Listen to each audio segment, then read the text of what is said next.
Halo sahabat properti, selamat datang kembali di channel Properti Go. Pada kesempatan video kali ini, kita akan belajar lagi dari guru kita Tung Desem Waringin tentang Financial Revolution. Jangan lupa like, share, and subscribe pada channel ini jika sahabat menyukai video ini. Selamat datang di channel Properti Go. Halo sahabat properti, selamat datang di channel Properti Go.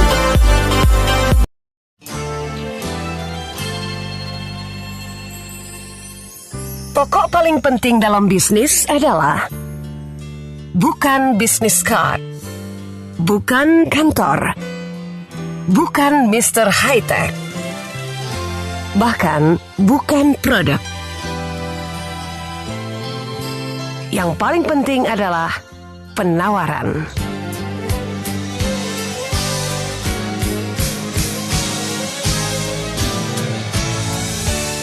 Inilah CD Audio Marketing Revolution bersama Tung Desem Waringin, pelatih sukses nomor 1 di Indonesia, versi majalah marketing. The most powerful people and ideas in business in Indonesia, versi majalah SWA. Selamat mengikuti.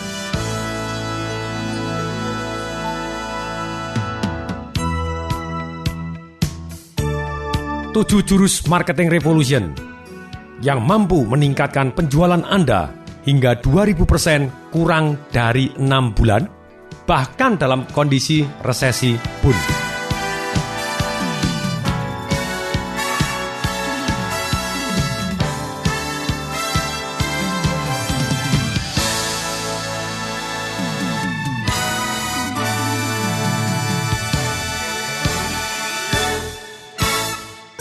Tujuh jurus ini adalah meliputi 1.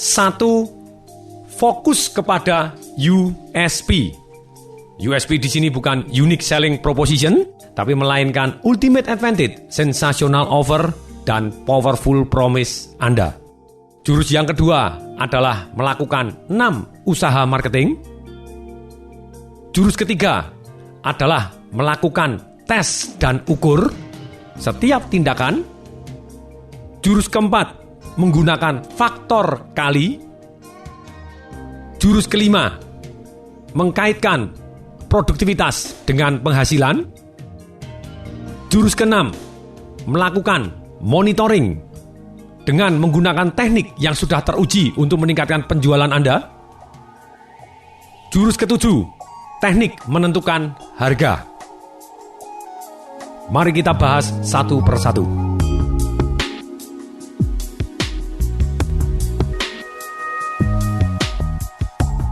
Jurus pertama yaitu fokus kepada Ultimate Advantage, Sensational Offer, serta Powerful Promise. Ketika kita melakukan usaha, harus kita ketahui dengan sangat jelas apa keunggulan yang kita miliki dibanding dengan yang lainnya.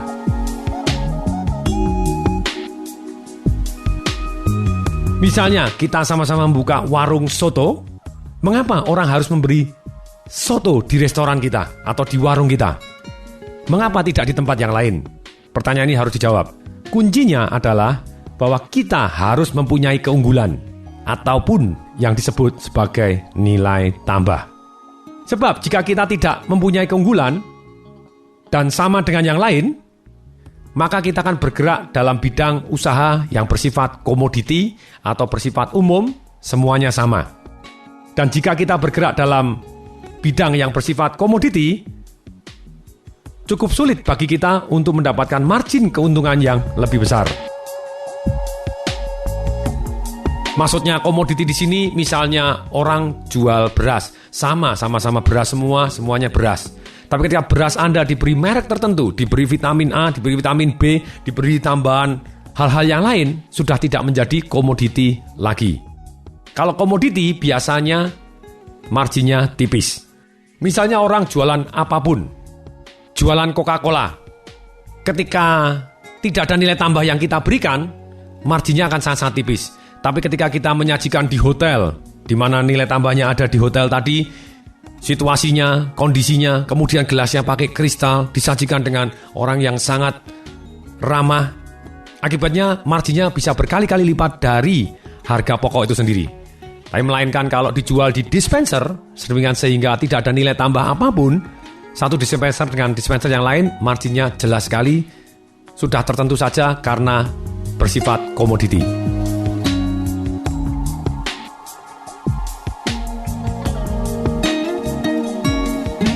Ketika kita tidak mempunyai nilai tambah atau tidak punya ultimate advantage atau keunggulan, saran saya, mulailah produk Anda dirubah ataupun ditambah.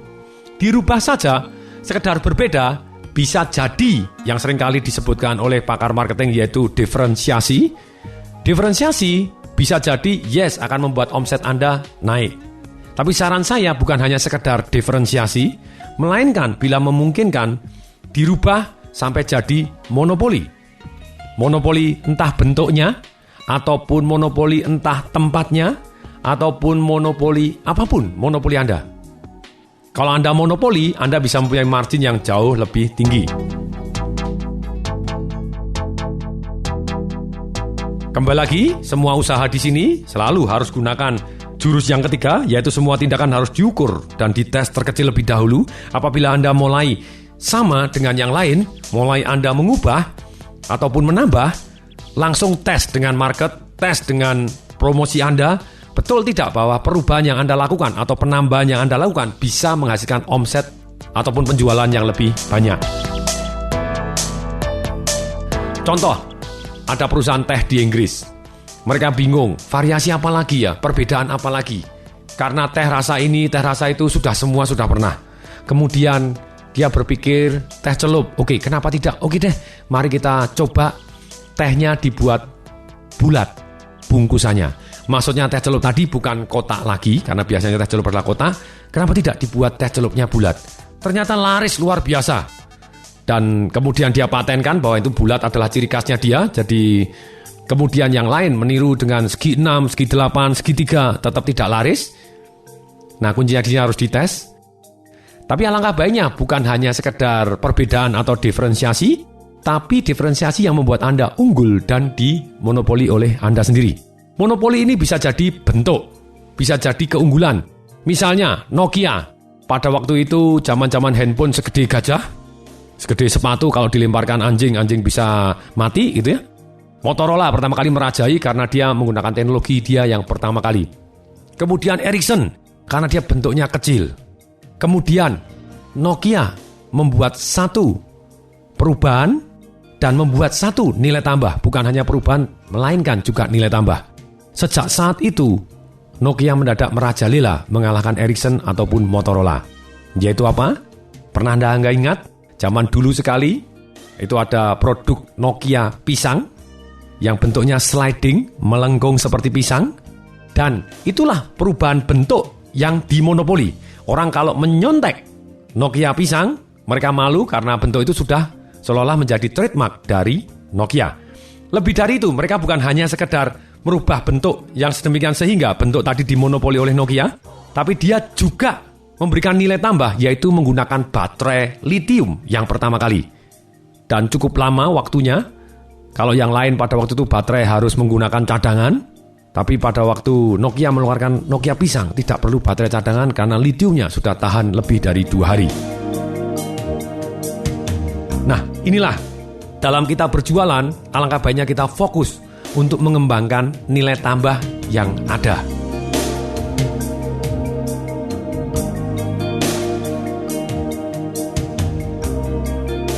Selain nilai tambah, kita juga harus memberikan sensational offer.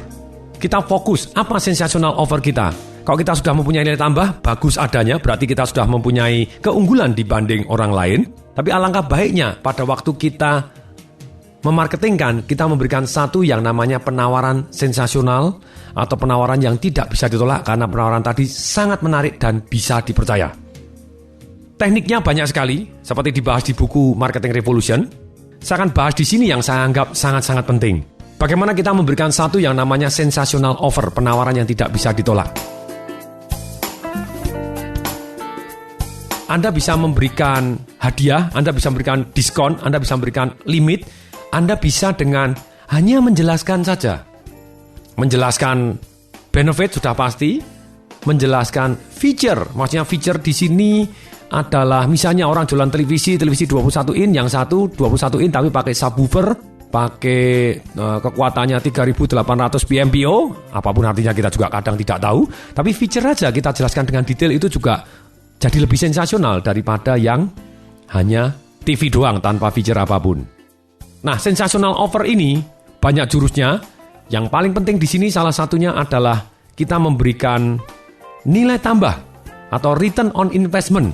Kalau mereka menaruh sekian rupiah, akan kembali manfaat atau kembali dalam keuntungan bagi yang beli, use value-nya jauh lebih besar dibanding cash value yang diberikan. Jadi uang yang diberikan misalnya senilai 100.000, tapi kegunaannya bisa jadi atau manfaatnya bisa jadi senilai 1 juta. Itu namanya sensational offer.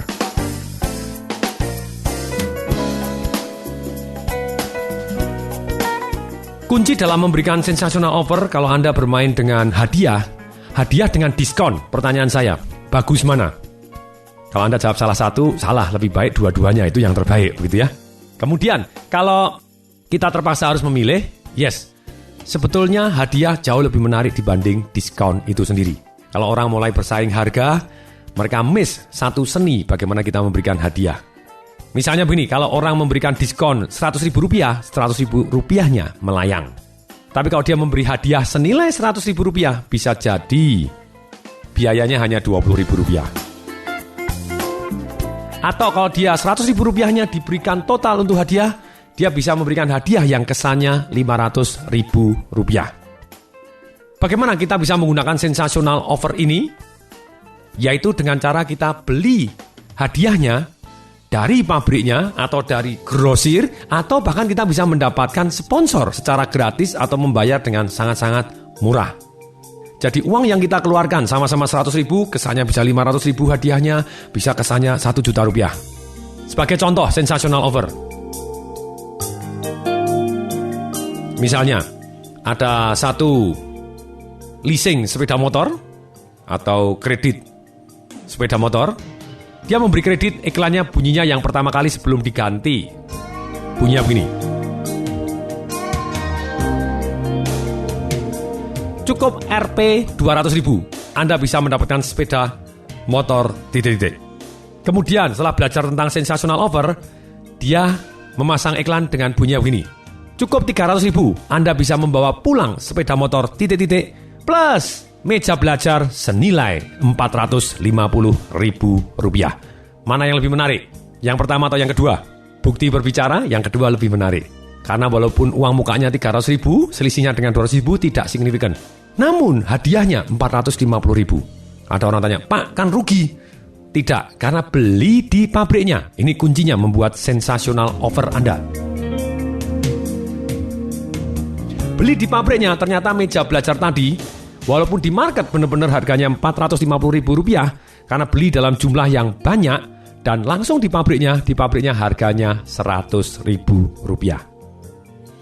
Jadi daripada dia main di angka 200.000, lebih baik dia 300.000, 100.000-nya untuk hadiah, yang hadiahnya kesannya Rp450.000.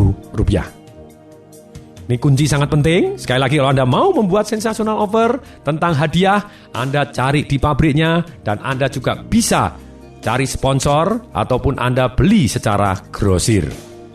Berikutnya, powerful promise. Apa sih yang paling ditakutin oleh orang pada waktu dia mau beli? Dia takut kalau uang yang dikeluarkan ternyata tidak mendapatkan manfaat ataupun return on investment sebanding dengan uang yang dia keluarkan.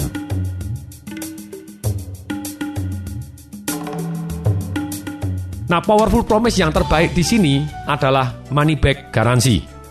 Satu garansi yang kita bisa berikan apabila Anda tidak puas, uang kita kembalikan. Itu yang terbaik. Karena orang yang paling menghambat adalah rasa takut tadi. Takut kalau tidak cocok, sekarang sudah ada garansi, berarti tidak ada yang perlu ditakutkan kembali. Powerful promise ini, sekali lagi, ultimate advantage, sensational offer serta powerful promise ini, Anda harus bisa bandingkan dengan saingan Anda yang sejenis. Contoh, misalnya, pada waktu Carrefour masuk di Indonesia, dia menggunakan satu program yang namanya apabila Anda temukan ada barang yang lebih murah dari kami akan ganti selisihnya. Itu sangat-sangat powerful. Tapi ketika garansi ini digunakan oleh semua kompetitornya, baik Alfa, terus kemudian Giant, Makro, Hypermart, semuanya menggunakan, sudah tidak powerful lagi.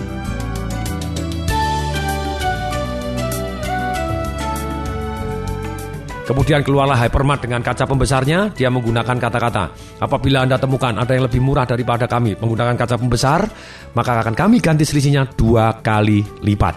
Atau orang tanya, Pak, kalau begitu apakah berisiko? No, Anda harus selalu lakukan tes dan ukur. Nanti kan ada orang yang main-main. Kalau ada orang-orang yang main-main terus bagaimana?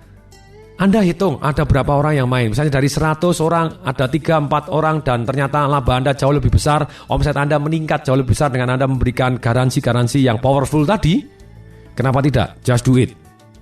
Tapi kalau pertanyaannya, Bapak ya ini semua orang minta money back garansi, berarti produk dan jasa Anda tidak bagus. Kalau produk dan jasa Anda tidak bagus, berarti Anda kurang nilai tambah. Lebih baik Anda fokus ke nilai tambahnya lebih dahulu. Ini jurus yang pertama, Anda selalu fokus kepada ultimate advantage, sensational offer Anda, serta apa powerful promise Anda. Sehingga ketika saya tanya, kenapa saya harus beli dari Anda produk dan jasa ini?